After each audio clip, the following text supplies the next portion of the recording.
She sent the message at 9:42 in the morning. "This is a parents-only event. Thank you for understanding." No greeting, no explanation, just that line, polished, formal, cold, like I was some stranger who'd RSVP'd to the wrong address. My fingers hovered over the phone for a long time before I set it down, still unsure what had just happened. The event was my granddaughter's school play. 3rd grade. Sarah had been working on her lines for weeks, and I'd promised her I'd be there. Front row, if possible. She asked me to bring the scarf I knitted for her last winter, the one with the lavender stripes. She said it was her lucky scarf. And then, this message. From Daniela, my daughter-in-law. My son Ryan didn't write it. He never does. He lets her handle the uncomfortable things, like he used to call them when he was a boy. Even now, I can picture how he'd avoid my eyes, like when he lied about breaking his sister's ceramic bunny.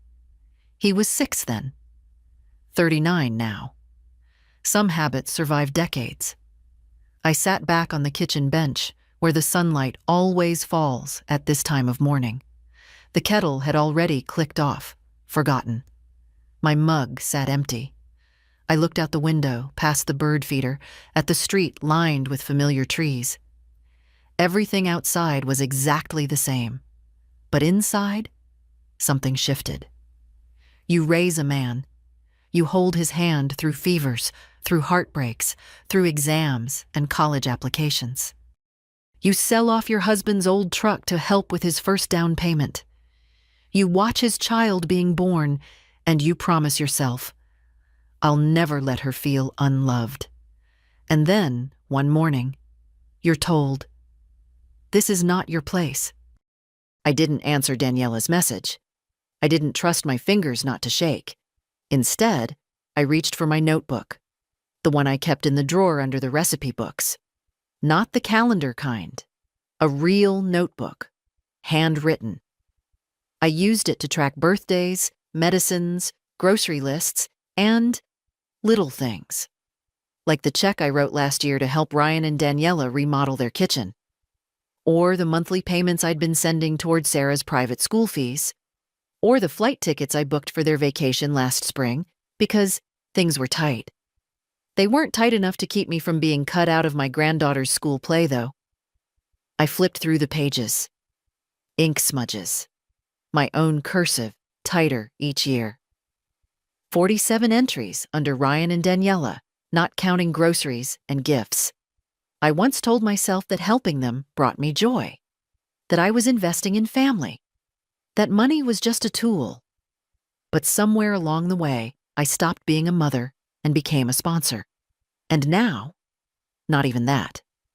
The doorbell rang. I startled. Nobody rings my doorbell on a Wednesday, not unless it's a delivery. I opened the door and found Sarah. Alone. She wore the scarf. "Grandma," she said, breathless. "We just got to school, but I forgot my script. Can you bring it before lunch?" My heart thudded, painfully relieved. "I thought I wasn't allowed," I said gently, brushing a hair from her forehead. "Why not?" She blinked. "Daddy said you might be busy today." "But I told him you wouldn't miss it." I stood there a moment. The air between us felt heavy. "Of course I'll bring it," I said, kissing her cheek. And I would. I'd bring the script. I'd sit in that auditorium if I had to stand in the back by the janitor's closet. I'd watch her say her lines in that lavender scarf, the one I knit while waiting for blood work results I never told anyone about. And I'd wait. Because this wasn't over. Not yet. I found the script exactly where I thought it would be, under the cushion of the armchair in the den, folded, a little creased, with a smudge of peanut butter in the corner. Sarah had been reciting it to me last weekend while we had sandwiches and tea. She'd stood on that very chair declaring, "I am the wind," with such pride it made me laugh out loud. As I slipped the pages into a manila envelope, I noticed the old clock above the mantel ticking just a bit off rhythm. It always did that when the humidity changed. It was 10:14. If I left now, I'd make it in time to catch the start of the school event. If they let me in, that if was heavier than the envelope in my hands. I changed my sweater, the one Daniela once called quaint, and brushed my hair back into the style I'd worn since before Ryan was born. Then I paused by the door, keys in one hand, the scarf on my shoulder. I'd bring it anyway, even though Sarah had been wearing it earlier. Just in case. The school hadn't changed since Ryan went there. Same red bricks, same peeling playground fence. The parking lot was full, mostly SUVs and glossy sedans. I parked my old Honda between a BMW and something I didn't recognize. A car with a screen where the dashboard should be. A young woman in a headset met me at the front entrance, her clipboard clutched to her chest like a shield. "Are you a parent?" she asked, her voice polite but distant. "I'm a grandmother," I said. "Martha Henley." "I'm here for Sarah Henley." She scanned her list. I watched her finger move down the column, then stop, then retreat.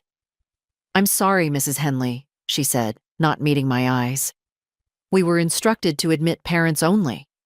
Instructed. Not school policy. Not due to space. Just, someone told her no. I nodded, slowly. "Sarah left her script at my house," I said, holding out the envelope. She hesitated, then took it. "I'll make sure she gets it." I didn't leave. Instead, I walked around the side of the building, past the rusted bike racks and the side entrance that had always been left unlocked in my day. It wasn't now. But the windows were open. Through the glass, I saw the assembly hall. Folding chairs lined up. Paper cutout trees on stage. Children rustling backstage in costume. Parents, younger than me, mostly, chatting and sipping coffee from travel mugs. In the second row sat Ryan and Daniela. He wore a blazer I'd bought him 2 Christmases ago. She wore her usual gloss. Perfect hair, polished heels, the kind of woman who always smelled faintly like hotel soap. She laughed at something someone said. He smiled. Not once did they look around. Not once did Ryan glance toward the entrance. I stood there until the lights dimmed. Then I walked back to my car, slower than when I'd arrived. I didn't cry. I'd cried years ago, the first time Daniela corrected me in front of guests. "Actually, Martha, Sarah isn't allowed to eat that much sugar. We're doing clean eating now." It was a piece of birthday cake for a 6-year-old. I'd cried when they forgot to invite me to the school's grandparents' luncheon and told me after the fact, "Oh, we assumed you had other plans." But not today. Today I drove straight home, opened my notebook, and turned to a blank page. At the top I wrote, "They don't see me." And under it, "Not at birthdays, not at performances, not in their home unless to babysit. Not at the table when they make decisions." Then I turned to the back of the notebook where I kept financial notes. I'd made payments toward their mortgage last year. 3 checks, $2,500 each. Helped cover Sarah's after-school tutoring, too. Plus the new fridge Daniela loved that mysteriously showed up in their Instagram story before they thanked me in person. I traced my finger down the list. For years, I told myself this was generosity. That love meant giving, even when it wasn't noticed. But standing outside that school window today, I realized I'd given them permission to forget me. Quiet permission. The kind that's easy to ignore. That would change. Not with shouting, not with scenes. But I would make sure they remembered me. Even if I had to start with myself. That night, I slept poorly. Not because I was upset. Not in the usual way, at least. No, what kept me awake was a quiet alertness. Like a bell had rung somewhere deep in my chest, and now I was just listening. I got up before dawn, made coffee, opened the curtains. The silence in the house was familiar. Not lonely, just mine. I'd lived alone for 18 years, first as a widow, then as the kind of mother who learns not to expect visits without a calendar reminder, then as a woman who stops counting how many holidays she spends in her own kitchen while her son's family eats somewhere else. I pulled out my file box, the one I kept tucked behind the linens in the hall closet. Inside were neatly labeled envelopes: mortgage help, school support, emergencies, each with dates, each with copies of checks, notes from Ryan, sometimes scribbled on the backs of receipts. Thanks again, Mom. This means so much. We'll pay you back as soon as we can. They never did. Not once. Not even partially. I don't say that with bitterness, just with the clarity of someone who's finally stopped pretending. It's strange. When you're young, you think clarity comes like a lightning bolt, but at my age, it comes like water, slow, steady, soaking everything. I sat down at the table and made a list, not of what I'd given, that was already documented, but of what I'd let go. My seat at the table, my voice in their lives, my presence at events, my role as a grandmother, not a helper. It's not that they were cruel.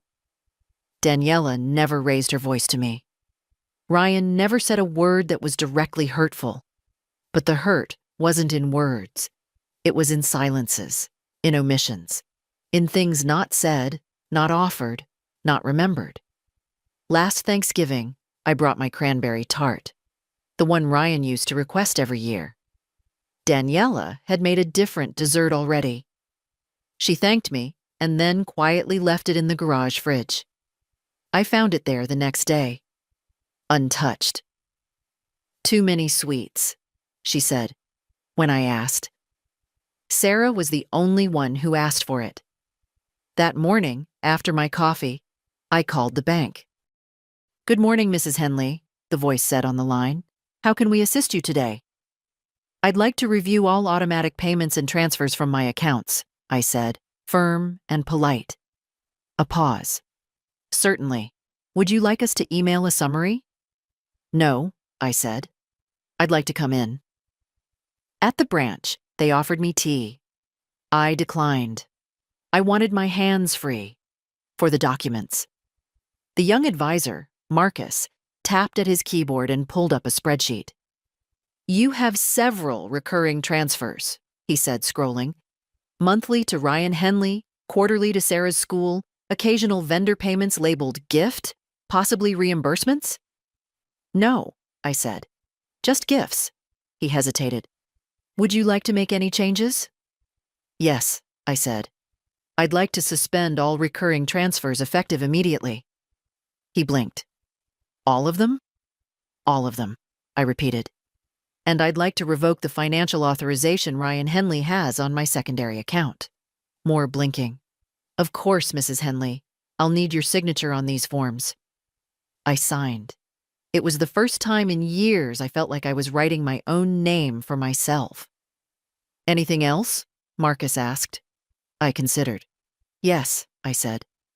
"I'd like to open a separate account, in my name only, and I'd like to designate Sarah Henley as the beneficiary. Not her parents, just her." He nodded, typing again. "A trust or a simple beneficiary arrangement?" "A trust," I said. Sarah didn't need to know now, but one day she would. One day, when she was older and looking for a kind of love that didn't ask for performance or polish or permission, she'd know someone was always watching and remembering. By the time I got home, the air had turned sharp. Autumn was thick in the trees. I raked leaves, slow and methodical, not because the yard needed it, but because my mind did. Halfway through the pile, my phone buzzed. A message from Daniela. "Hi, Martha. Just a reminder. Ryan's birthday dinner is this Saturday. We're keeping it small. Just some close friends and parents. Hope you understand." Another line drawn. Another door closed softly, as if that made it kinder. I didn't reply. Instead, I turned off the phone and went back to the leaves. Red, gold, brown. Layers falling one over the other, not in anger, but in nature. Some things fall. Some things are cleared. And some things, finally, are left behind. I didn't go to the dinner. Of course I didn't. I baked a pear tart that day. Not because anyone was coming over, but because I hadn't made one in years. I used to make them every fall, back when Ryan would bring his school friends around and the kitchen would smell like cinnamon for hours. The habit had faded, like so many others, replaced by store-bought pies and polite thank yous over text. But that Saturday, I made it just for me, from scratch. I even used the old ceramic pie dish, the one with the chip on the edge that Ryan once called the mouth. The house smelled the way it used to when people came in hungry. And then, Sarah called. "Grandma?" she whispered. "Are you coming?" It caught me off guard. "To what, darlin'?" "Daddy's birthday. You always come." I sat down at the kitchen table, wiping flour off my fingers. "I wasn't invited," I said gently. A pause on the other end. "But it's just a small thing," she said, like she was repeating something someone had told her. "Just parents and friends." I didn't say anything. She continued, her voice smaller. "But I thought you were a parent too." That's when my chest tightened. Not because she was wrong, but because she was so right, and no one had explained that to her. "I was," I said quietly. "I am. But sometimes grown-ups forget who built the house they're living in." She didn't answer right away. I imagined her in the hallway, clutching the phone, unsure if she should have called. "Are you mad?" she finally asked. "No," I said. "Not at you." And I wasn't. Not at Sarah. Never at Sarah. I sent her home with a slice of tart the next day, wrapped in wax paper tucked inside the lunchbox she sometimes brought when she stayed over. I didn't hear anything back. Not from Ryan, not from Daniela. But I knew she got it. The paper came back folded carefully. No crumbs. On Monday, I got a letter in the mail. From the school. It was a thank you note. "Thank you for your generous donation to the Reading Garden Fund." It had a picture of children holding books under a tree. I hadn't made that donation. My checkbook was in my kitchen drawer. Untouched. The signature on the donation was mine, but not in my hand. I knew Ryan had access to one of my secondary accounts, the one I used years ago to help him with the down payment on their house. I never officially revoked his access. It hadn't occurred to me to do so until now. I drove to the bank that afternoon. Marcus, the advisor, looked startled to see me again. "There's a donation listed from my account," I said calmly. $500, Reading Garden Fund. I didn't authorize it. He tapped at his keyboard, frowning. It was processed through the shared access, authorized by Ryan Henley. I nodded. I'd like a written record of all activity from that account for the last 2 years, and I want it closed. Marcus hesitated. "We'll need some signatures, and we'll need to notify—" "I don't need him notified of anything," I said. "I'm the account holder. The money is mine." Another pause, then a quiet, "Yes, Mrs. Henley." By the time I left the branch, it was raining. Not hard, just the kind of drizzle that softened the corners of everything. I didn't have an umbrella. I didn't need one. I let the rain touch my face, cold and clean. Let Ryan explain to the school why the donation was rescinded. Let Daniela explain to her parents-only guest list why Sarah had questions no one wanted to answer. Let them both learn that I was no longer the soft background character in their lives. I was still here. Still whole. and still capable of walking away. When I got home, I sat by the window with a blanket around my shoulders and the pie dish drying in the rack beside the sink. I thought about the word parent, how it doesn't expire with age, how it doesn't disappear just because someone else calls themselves the head of the table. I raised a man. I fed him, taught him, held him during fevers. I stood in auditoriums, applauded his plays, sat through his college graduation in the blistering sun. He was once small enough to rest his head on my chest and cry about a scraped knee. And now, he signs my name to checks I didn't write. Parenthood doesn't come with conditions, but respect does. And if I wasn't going to be given it freely anymore, I would take something back instead. Not to hurt them, just to remember myself. 2 days later, I found Sarah sitting on my porch step, her school backpack beside her and her shoelaces untied. She wasn't expected. She didn't knock, just sat there like it was her natural place in the world. "Does your mother know you're here?" I asked, opening the screen door. She shrugged. "She thinks I'm at Ellie's house. I walked here after school. It's a 1.5 miles from her school to my house. She's 9. I didn't ask why. I just opened the door wider. Inside, she went straight to the kitchen, like always, and pulled out the wooden stool. Same one Ryan used to sit on when he was little, swinging his legs while I made grilled cheese. Some things skip a generation. "Grandma," she said, "can I ask you something?" "Always." Her fingers traced the rim of her glass of milk. "Why did Daddy say you didn't want to come to his birthday dinner?" My hands stopped moving. I'd just set a plate of buttered toast in front of her. I sat down. "Is that what he said?" She nodded. "And I told Ellie it wasn't true, because I asked you, and you said you weren't invited." I breathed slowly, watching her face. Her jaw had that stubborn tilt I knew from long ago. "You're right," I said. "I wasn't invited, and I didn't say anything to your father because I wanted to give him a chance to fix it." "Did he?" "No." Sarah chewed in silence, then asked, "Did you do something bad?"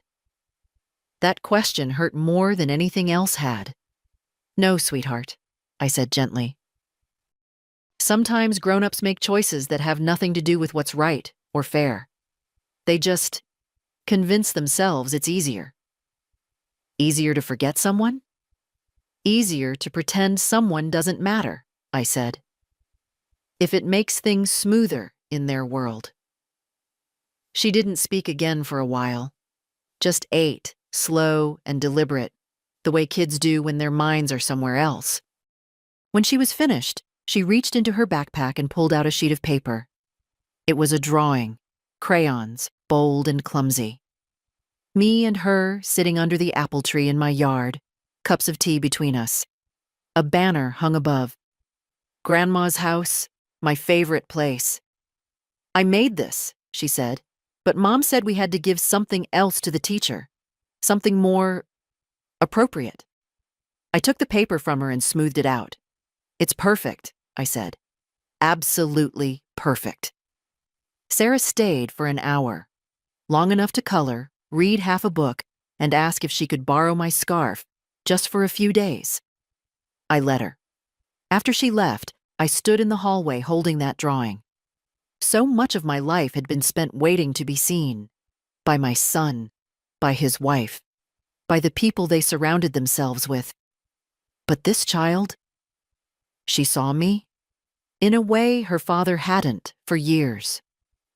That evening, I sat at the dining table with my old legal folder. It still had my original will in it, yellowed at the corners. I'd made it right after Edward died. It named Ryan as my sole heir. He was my only child. It had seemed obvious. But obvious isn't always right. I made a list of what needed changing, not out of revenge, not even to make a point, just for clarity, for truth. Sarah deserved more than stories about a grandmother who used to be around. She deserved something that said, I was here. I mattered. And I chose you. I called my lawyer's office the next morning, the same man who helped us with Edward's estate. His secretary still remembered me. "We'll schedule you for Thursday morning," she said. "Will that work?" "It will," I said. She paused. "Everything all right, Mrs. Henley?" "I think it will be," I answered. That night, I dreamed of my old classroom, rows of desks, the smell of chalk and pencil shavings. I used to tell my students, "You don't let someone else write your name at the top of your paper." It was time I listened to my own advice. The lawyer's office hadn't changed much in 20 years. Same dark wood paneling, same leather chairs that squeaked when you sat down. Even the same bowl of hard candy on the receptionist's desk. Peppermints, half unwrapped by time. Alan Berkman was older, of course. A little thinner at the top, a little thicker through the middle. But his handshake was still firm, and his voice still had that lawyer's mix of cheer and caution. "Well now, Martha," he said, adjusting his glasses. "It's been a while?" "Yes," I said. "Too long?" He studied my face for a moment. "And what brings you in today?" "I want to update my will," I said simply. He gave a slight nod, respectful. "Of course. Any changes in assets?" "No, not really." I paused. "Only in clarity." That made him smile, faintly. "All right, let's talk through it." We spent the next hour going over everything: the house, my savings, the remaining investment accounts, the vintage coin collection Edward had started and that Ryan never showed any interest in. I'd kept them all these years. Not for the money, but for the memory.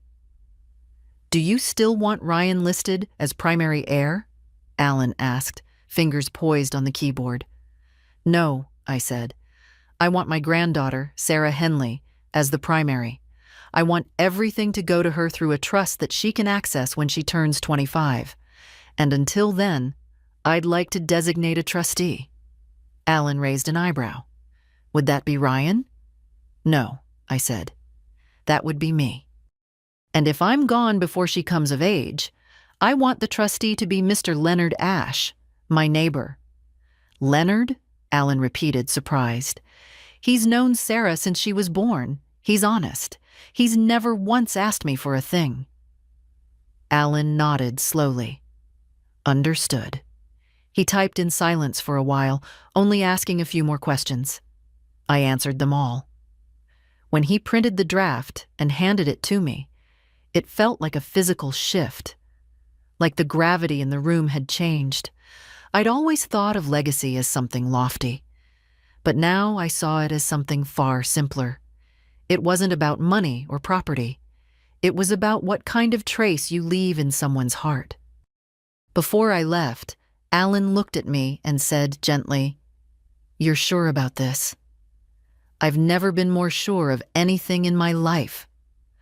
Walking out of that office, I felt taller, not proud, not righteous, just rooted, like a woman who had finally stopped waiting to be asked. That evening, I got a phone call. It was Ryan. I hadn't spoken to him since before his birthday. He sounded distracted, or maybe rushed. "Hey, Mom," he said. "I've been meaning to call. Things have just been hectic." "They usually are," I replied calmly. He hesitated. "Listen, I was wondering if you'd be available next weekend to watch Sarah. Daniela's sister is getting married out of town, and kids aren't invited." I smiled, though he couldn't see it. "So, it's a parents-only event?" A pause. "Yeah," he said. Well, yes, just adults." "I see," I said. There was a long silence. Then he added, "It's short notice, I know, but we figured you might have time." I could hear it in his voice, the old assumption that I would say yes, that I would always say yes. "Ryan," I said, "I won't be available next weekend." Another pause. "Oh, everything okay?" "Yes," I said. "Just busy." He laughed lightly. "Busy? What's got you so tied up?" "Just some long overdue decisions," I said. "I'm doing a bit of reorganizing." He didn't respond right away. Well, okay, he said eventually. We'll figure something else out. I'm sure you will, I said. After we hung up, I sat down at the kitchen table with a cup of tea and watched the light change across the floor. That same strip of late sun always landing just beneath the window. I didn't feel triumphant, just peaceful, like someone who had finally stepped out of the waiting room. The Saturday I wasn't available turned out to be beautiful. Crisp air, sunlight through the sycamores, that kind of clean autumn quiet that makes you feel like the whole town is holding its breath.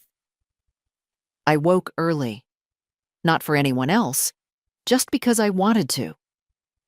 I made a small breakfast, took my time with the newspaper, then went to the back garden with my pruning shears. The hydrangeas were leggy. It was time they were trimmed. At 11, I saw Sarah's face peering through the slats of the back gate. I opened it before she knocked. "You're not out of town?" she asked. "No," I said. "Why would I be?" "Daddy said you were on a trip." I nodded, slowly. That's one way to put it. She stood there, holding a tote bag, wearing a jacket that was too light for the weather and sneakers with mismatched socks. She looked, in that moment, not like a little girl, but someone on the verge of realizing something they can't quite name yet. "I brought my book," she said, lifting the bag. "Then you'd better come in." We spent the afternoon curled up on the couch, reading Charlotte's Web. She read aloud, strong voice, even if she stumbled over the longer words. I listened, corrected gently, and offered slices of apple between chapters. No one called. No one checked if she was with me. I thought about that while she read about friendship and barns and endings. I thought about how care is supposed to look, not just love, but attention. At 5, I called her father. He answered on the third ring. I could hear music and laughter in the background. A reception, no doubt. "Ryan," I said calmly, "Sarah's with me." A pause. "Oh," he said. "We figured she was still with Ellie." "I don't believe she ever went there." Another pause. "Okay, well, thanks for letting me know. I assume you'll be by to pick her up this evening?" "Actually," he said, and I heard the hesitation. "We're staying overnight. Daniela's sister booked a block of rooms. We weren't planning to come back until tomorrow." "Then I'll see her in the morning," I said, and hung up. Sarah looked at me from the couch. "Am I in trouble?" "No, sweetheart," I said. "Not with me." That evening, we made soup together. Simple, with potatoes and carrots and biscuits from scratch. She set the table very carefully. I poured her a small glass of apple cider and pretended it was champagne. We toasted. "To grandmothers," she said shyly, "and to girls who know where to go when the adults forget what matters." She beamed. Later, after her bath, she asked if she could sleep in the guest room. "Of course," I said. "You know the sheets are clean, the blankets under the pillow." She paused in the hallway. I wish this was my real house. I didn't know what to say, so I knelt down, looked her in the eyes, and said what I could. "It's your real home whenever you need it." She hugged me so tightly, my ribs ached. That night, I stayed up late, folding laundry and listening to the silence. Not lonely, just full. I wrote a note in my notebook before bed. She came to me, without invitation.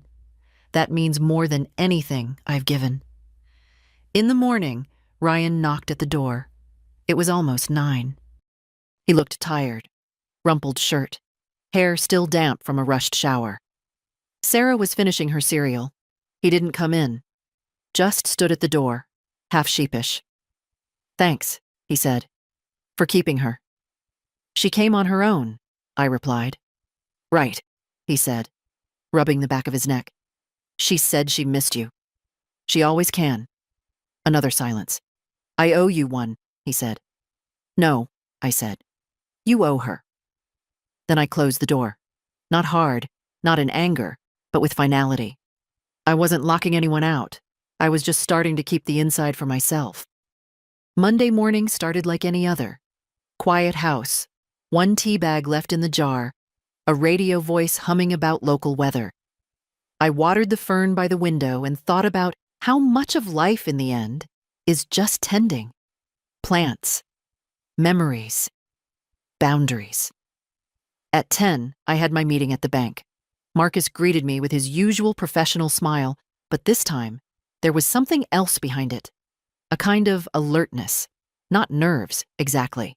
Just the sense that he knew this visit mattered more than most. I've got the paperwork ready, he said, leading me to his desk. Account closures, new trust confirmations, and the changes to your beneficiary list. I nodded. He laid out the documents in a neat row. All you need to do is sign here and here. My hand didn't tremble. Not once. When I was finished, he said, "There's also something I thought you should see." He turned his screen slightly toward me. Last week, someone tried to log into one of your legacy accounts, the ones we already suspended. The system flagged it. Who? He hesitated. It was done under your son's credentials. It was blocked, of course. But we thought you should know. I did know. Not the technical part, but the shape of it. Ryan had never stolen from me. But he had taken, through silence, through assumption, through slow erosion. And when I finally closed the faucet, he came looking for the handle. "Thank you for telling me," I said. "Please add a full access restriction, no third-party inquiries. And I'd like a printed confirmation of that." Marcus nodded and printed the form. "Anything else I can help with?" he asked. "Yes," I said. "Do you know if your notary is in today?" "She is. Did you need something notarized?" I brought a letter. I opened my bag and pulled out an envelope. Handwritten, dated, with my signature across the seal. It wasn't a will, just a statement. One that I wanted kept with my file, officially. He read the outside and gave a small, respectful nod. "I'll take care of it personally." By the time I left, the air had shifted. Cooler, wind picking up. A woman outside was wrestling with an umbrella, cursing under her breath. I smiled as I passed her. Not unkindly, just knowingly. Some storms don't come with rain. Back home, the phone rang before I'd taken off my coat. It was Daniela. "Martha," she said too brightly. "Hi, just checking in." I waited. "How are things?" she added. "I'm fine." Another pause. "So, Ryan mentioned you've been making some changes." He'd be right. "Well," she laughed lightly, "I suppose it's that time in life. Re-evaluating, simplifying." "Or clarifying," I said. She didn't respond. Then, "Is everything okay between you and Ryan? He's been a little distracted lately." "I imagine so." "Well," she continued, the mask starting to slip. "It's just, if there's anything we should talk about, I think it's better to be open. Families thrive on communication." I sat down. "Daniela," I said slowly, "I don't think you want communication. I think you want quiet cooperation." "Martha, you've made it very clear what kind of role I'm allowed to play in your world. I'm simply choosing not to play it anymore." Long pause. "I see." I nodded, even though she couldn't see me.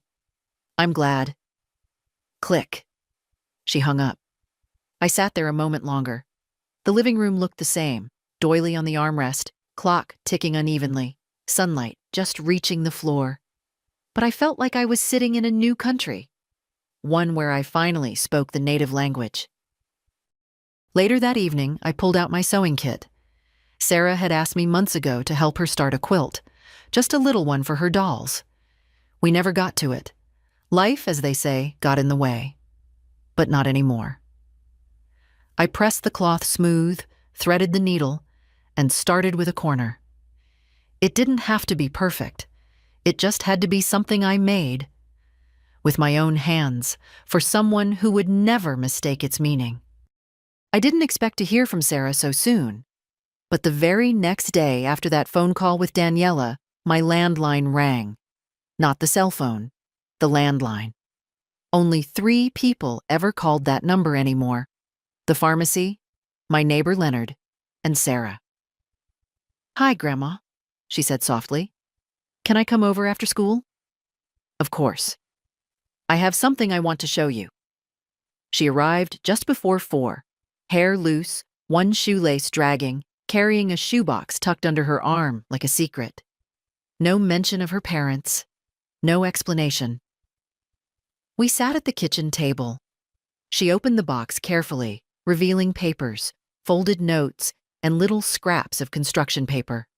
The kind of treasures only a child would keep: a plastic ring, a dried flower, a tiny stuffed dog the size of a key. But right in the middle was a notebook. Spiral-bound, the kind sold in school supply aisles, but the cover was completely covered in stickers. Letters. Hearts. Stars. "I started writing things down," she said. "Like you do." She showed me page after page. Drawings, sentences, stories that didn't quite connect but were beautiful in their honesty. One page just said, "Sometimes Grandma says nothing and I know exactly what she means." Another, "I like that she listens even when I talk too slow." There was one page I hadn't expected. A drawing of a long table with stick figures around it. Most had names: Daddy, Mommy, Aunt Marla, and one figure on the outside with a question mark above her head. "That was your birthday," she said. "You weren't there." I swallowed. "That's me?" She nodded. "Why the question mark?" "Because I didn't know why they left you out. And when I asked, everyone got quiet." I took a breath, steady and slow. "You shouldn't have to ask those questions," I said.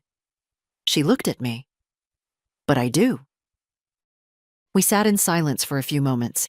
Then she slid one last paper from the bottom of the box, a note written in her hand, a little messy, but clear.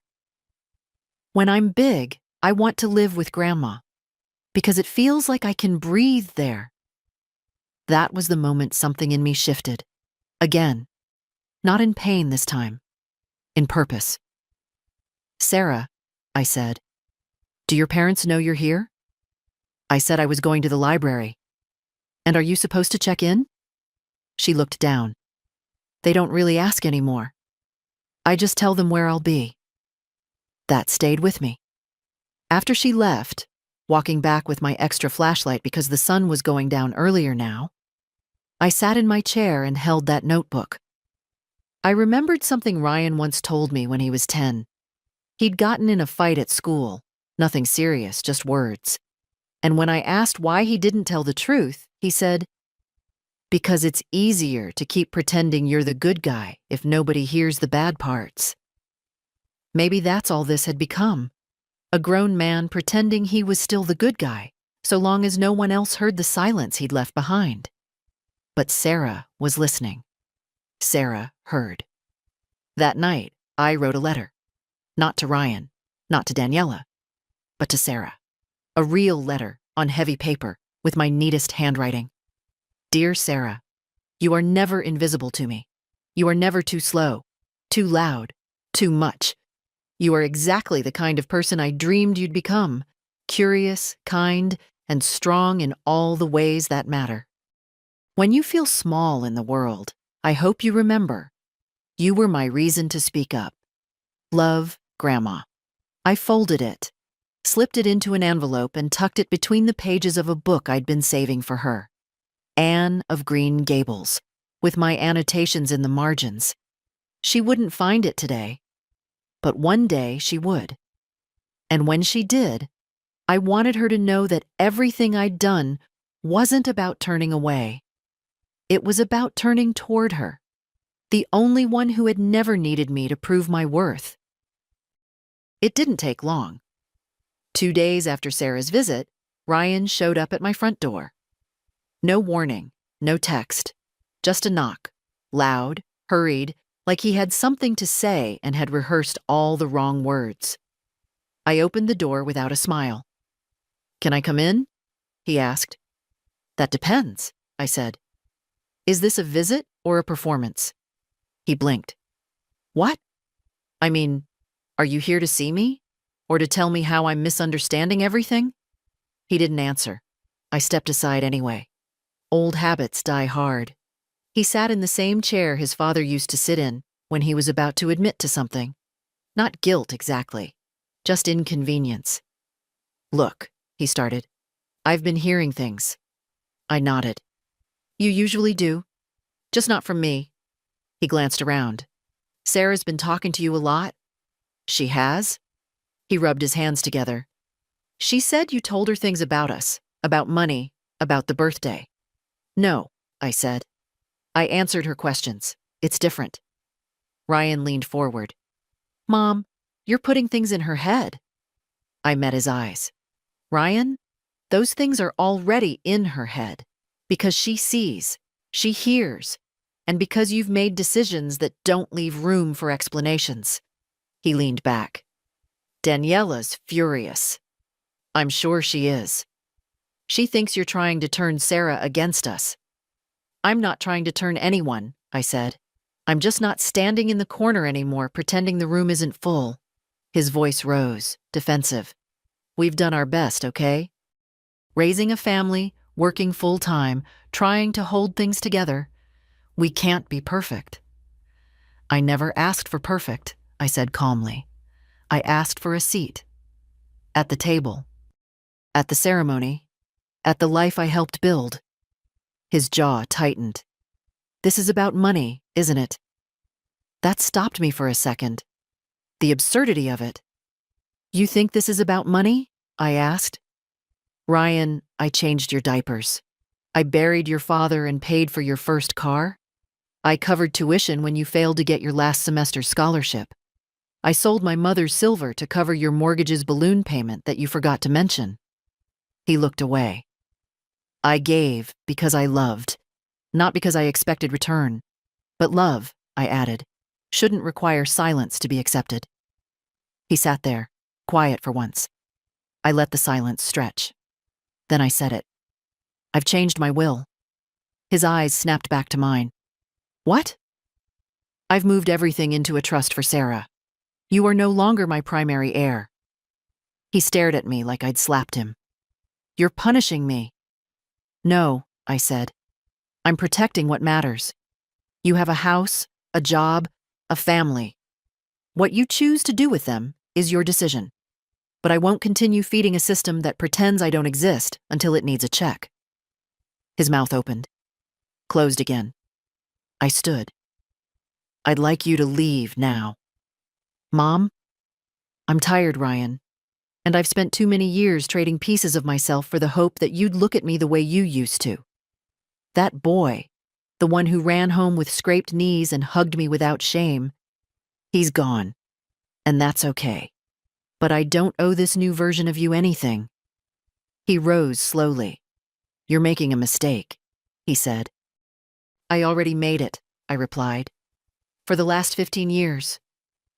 He walked to the door without another word. When it closed behind him, the sound wasn't loud, but it was final. I stood at the window and watched him drive away, tires crunching over fallen leaves. I didn't cry. I boiled water, poured myself tea, pulled out Sarah's quilt in progress and resumed the stitching, corner by corner, square by square. That evening, I wrote again in my notebook. He came not to apologize, but to reclaim. I gave nothing back, and it was the first honest thing I've done in years. The next few days passed without interruption. No phone calls, no knocks at the door, not even a just checking in text from Daniela. It was quiet, and in that quiet, something inside me settled. I found myself humming while I washed dishes. I went to the farmer's market on Thursday and bought myself flowers. Not out of spite, but because the sunflowers reminded me of my mother's kitchen. I finished 2 books. I sewed 4 more squares into Sarah's quilt. I slept without dreams. And then, on Saturday afternoon, Sarah came again. She didn't come with a question this time, or a shoebox, or a secret. She just walked in, kicked off her shoes like she always used to, and said, "I brought pie." It was store-bought, still warm in its plastic container. Apple, overcooked, but it was hers. I set 2 plates on the table, pulled out the good forks. "Is everything okay?" I asked. She nodded. "I just wanted to see you." She didn't mention her parents, neither did I. We talked about her school project, a report on the solar system. She'd picked Saturn because she liked the rings. I told her about the time Ryan made a papier-mâché Mars for the science fair and accidentally glued his hand to the base. She laughed so hard her eyes watered. When she stood to leave, she asked, "Can I take the quilt with me when it's done?" "Of course," I said. "I want to keep it forever." I made it for that. She hugged me long, not the usual squeeze and go hug. A real one. The kind that stays in your shirt collar afterward. And as she pulled away, she looked up at me and said, "I don't care what they say. I know what love looks like." Then she left. It took me a long time to move after that. I sat with her words, like a warm stone in my lap. Later that night, I turned my phone back on. Not because I missed anything, but because I no longer feared what might be waiting. There were messages, of course. A string from Daniela, ranging from passive concern, "We haven't heard from you," to veiled rebuke, "It's important not to confuse a child," to direct irritation, "This is getting out of hand, Martha." A single voicemail from Ryan. His voice was tired, flatter than usual. "Mom, I don't know what's going on anymore. Sarah's not herself. She's pulling away from us. You've always been good at getting through to her. Maybe you could talk to her. Help us. Please." It was the word please that struck me, but not the way he intended. Please, but not "I'm sorry." Please, but not "I was wrong." Please, only when the silence became inconvenient. I didn't respond. Instead, I wrote a letter, a real one, pen to paper. But it wasn't for Ryan. It was for myself. I wrote, "You did not disappear. You were erased, gently, methodically, with smiles and closed doors, but still erased. And now you are writing yourself back in, one sentence at a time." Then I tucked the letter into the back of my notebook. Some stories don't need to be mailed. They just need to be told and believed. On Sunday, I did something I hadn't done in years. I left town. Nothing dramatic. Just a bus to a nearby village with a small lake, a used bookstore, and a diner that still served pie from metal tins. I packed a small bag, left a note for Leonard in case Sarah came by, and took the 8:10 bus with a paperback in my coat pocket. The lake was quiet. Ducks floating, no music, no people yelling into phones. I walked the whole shoreline, slowly. Not to think. I'd done enough thinking. Just to feel my feet under me, solid and unhurried. At the diner, the waitress called me ma'am and asked if I wanted ice cream with my pie. I said yes. The pie wasn't very good, but I ate every bite. Because I wasn't there to be pleased. I was there to be present. I sat with my tea and watched the window. For a few hours I didn't belong to anyone. No mother, no widow, no grandmother. Just a woman with a coat and a quiet appetite.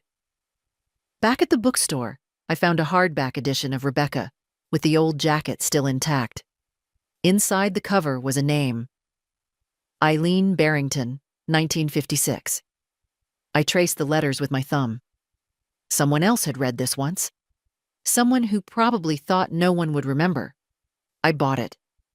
That evening, when I returned home, my mailbox was full. Mostly junk, but one envelope stood out, addressed by hand, no return address. I opened it slowly. Inside was a folded piece of notebook paper, written in Sarah's uneven scrawl. Grandma, I told them I want to live with you someday. Not just visit. They got mad. I didn't care. I know where love is. I know where I can breathe. I love you. Sarah. There were 3 stickers on the bottom. Stars. I read it twice, then a third time, then folded it and placed it gently into the center of her unfinished quilt. I didn't cry. I just sat very still, holding the weight of it. Children don't lie about love. They feel it or they don't. They know when the air is thin and when someone is holding space for them to be their full self. Later that week, Leonard dropped by with a bag of plums. Sarah came looking for you, he said. Told her you were off having a good day. I smiled. Thank you. She's a bright one, he added. She is, I said. Too bright to be left waiting. He didn't ask what I meant. He just nodded, then said, Need anything fixed around here? Not today, I said. Everything's just as it should be. When he left, I went to the hallway and opened the cedar chest. Inside were old photo albums, birthday cards, a wool shawl my mother gave me the year Sarah was born. I added the letter. And I whispered. Not to anyone, just to the air. She chose me. Not because I asked, not because I paid, because I stayed. And that, I was starting to see, was everything. The letter changed something. Not in the house. It looked the same. Quiet walls, ticking clock, a quilt slowly taking shape in the sewing basket. But in me, that one sheet of notebook paper, written in a child's careful hand, said what no adult in my life had said for years. I see you. I choose you. And with that, the air in my lungs got wider. I made no announcements. No social media posts. I didn't set the record straight. I just lived that next week like a woman who didn't need permission. On Wednesday, I went to Sarah's school for their annual fall book sale. No one invited me.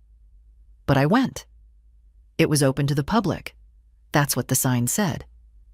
I wore my gray wool coat. The one Daniela once said made me look a bit too much like a substitute librarian.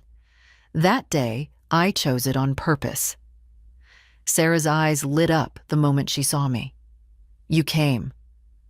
Of course I did.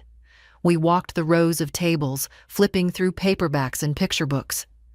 I bought her a used copy of A Wrinkle in Time and a pencil with a silver moon on the eraser. Daniela was there too, of course. I saw her across the room, standing with the other mothers. Expensive scarves, shiny boots, the quiet hum of judgment. She saw me, and for the first time, I didn't look away.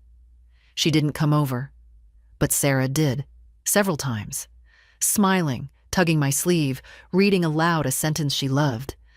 At one point, a teacher came up, Mrs. Rendell. She had taught Ryan too, back when he was 9 and full of ideas. Mrs. Henley, she said warmly. So good to see you. You too, I said. I heard you made a donation last year toward the reading garden. I smiled. Briefly. She laughed. Well, we're still grateful. Sarah speaks of you often. I speak of her often too. When I left the school, I didn't feel triumphant, just grounded, like someone who'd walked into a room they'd once been asked to leave and found their chair still waiting. That night, I got a message. From Ryan. We need to talk. I didn't answer. He called. I let it ring. Because the thing is, there's no emergency now. No broken pipe.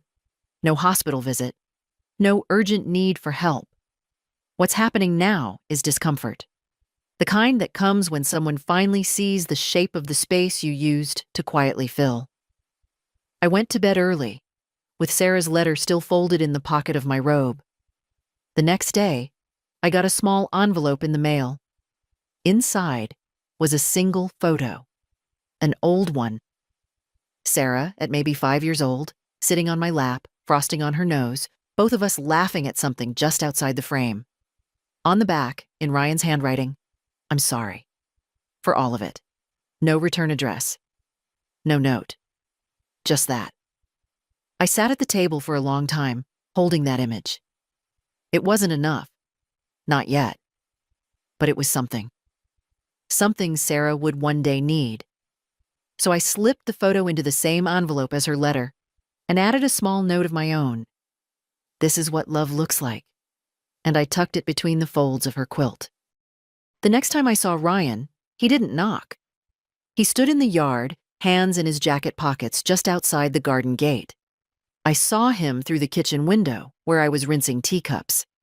For a minute, I considered pretending I hadn't noticed, but I didn't.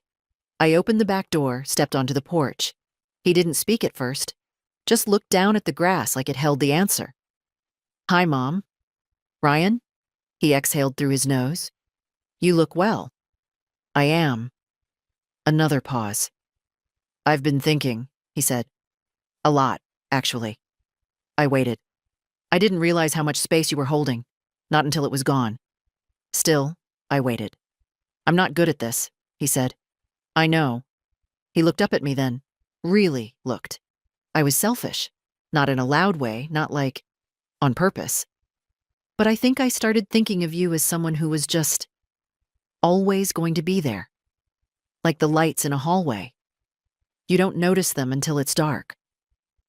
That image stayed with me. "I didn't try to hurt you," he added. "I just didn't try hard not to." There it was. The truth, or at least his portion of it. "You let Daniela make most of the decisions," I said. "I understand. But you didn't speak when it mattered. You didn't stop her from drawing lines I never crossed." He nodded. "I know. You signed my name to money I earned." He flinched. "I know. You watched your daughter get closer to me, and instead of gratitude, you felt threatened." He blinked. That part I didn't see. Until she started asking us the hard questions. She asked them because no one else would. He nodded again. The wind moved through the trees behind us, shaking down a few last dry leaves. "I'm not asking you to undo everything," he said. "I just want to start again." I studied his face. Still my son, but older. Worn down in ways I had nothing to do with. Life had done its carving, and some of that had nothing to do with me.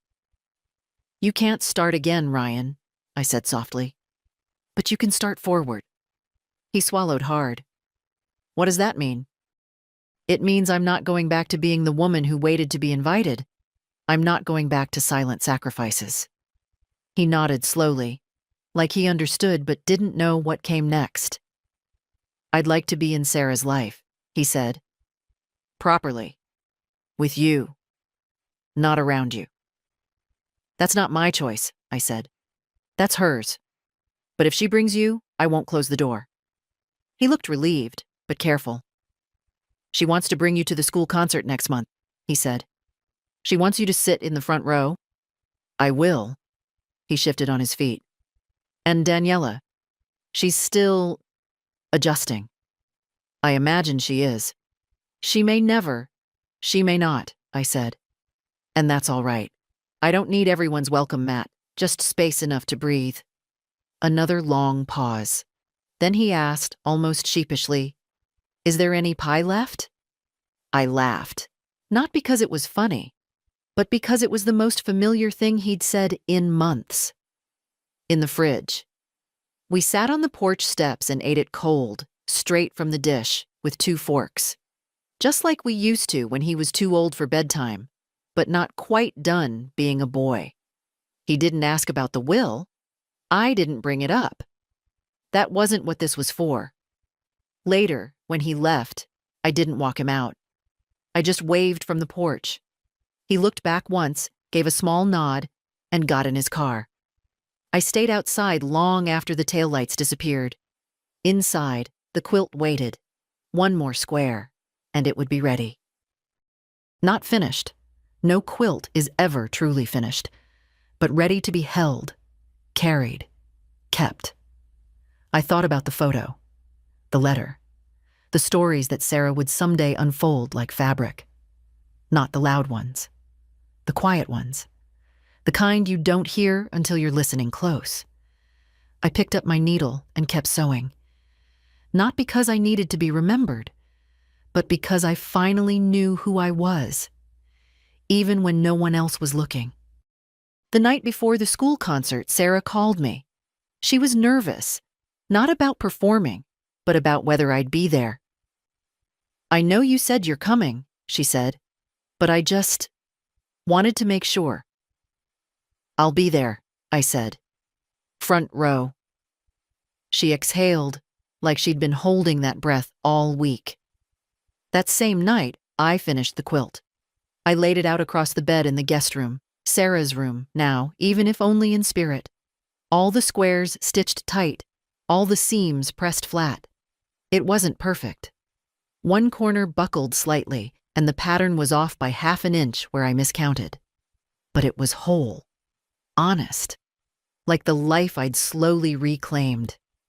In the morning, I wrapped it in brown paper, tied it with kitchen twine, and tucked a card inside. On it, I wrote only one line. "So you always know where warmth begins." The school auditorium was full by 6. Bright lights, the rustle of programs, the faint smell of floor wax and someone's strong cologne. Parents jostled for seats. Phones were already raised before the curtain lifted. I sat in the front row, as promised. Ryan came in 5 minutes later, holding 2 coffees. He handed me one without a word. We sat side by side, not reconciled, not repaired, but real. Daniela arrived later, took a seat in the second row. We acknowledged each other with small nods. It was enough. And then Sarah came on stage. Blue dress, hair pulled back, that familiar stubborn jaw. She didn't scan the crowd. She looked straight ahead. But I saw the flicker in her eyes when she caught me, even for a second. She sang. She read her line. She played her small part with quiet pride. And when it was over, she ran to me, past the other children, past the teacher trying to organize group photos, and threw her arms around my waist. "You came," she whispered. "I always will." That evening, she opened the package in my kitchen. She ran her fingers over the fabric slowly, reverently. When she saw the card, she held it to her chest like a secret. "Can I sleep with it tonight?" "You can sleep with it every night." She didn't say thank you. She didn't need to. That's the thing about real love. It doesn't ask to be noticed, but it recognizes when it is. Later, after she went home, not by her own choice, not quite yet, I sat in my chair and looked around the room, the same furniture, the same chipped mug, but a different kind of silence, not empty, just complete. I had not won anything. I hadn't delivered justice.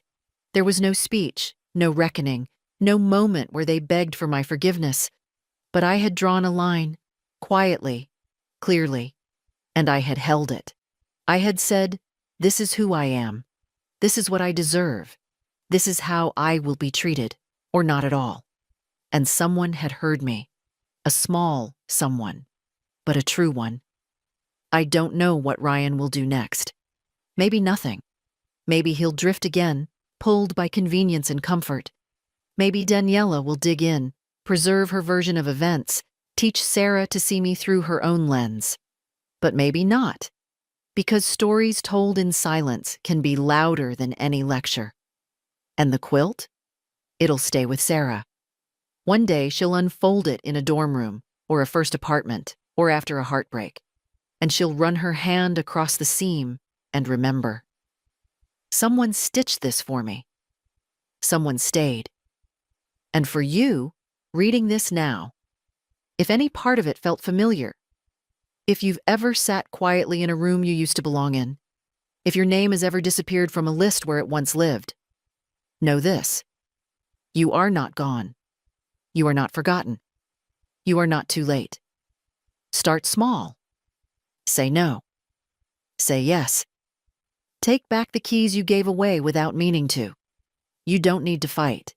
You just need to stop shrinking. You matter, even if they act like you don't. And someone, maybe not today, maybe not even this year, someone will look at you the way Sarah looked at me, like you are home. If this story found you at the right time, share it. Leave a comment. Or just hold it close, like a letter in a drawer. Sometimes we don't need to be rescued. Sometimes we just need to be remembered.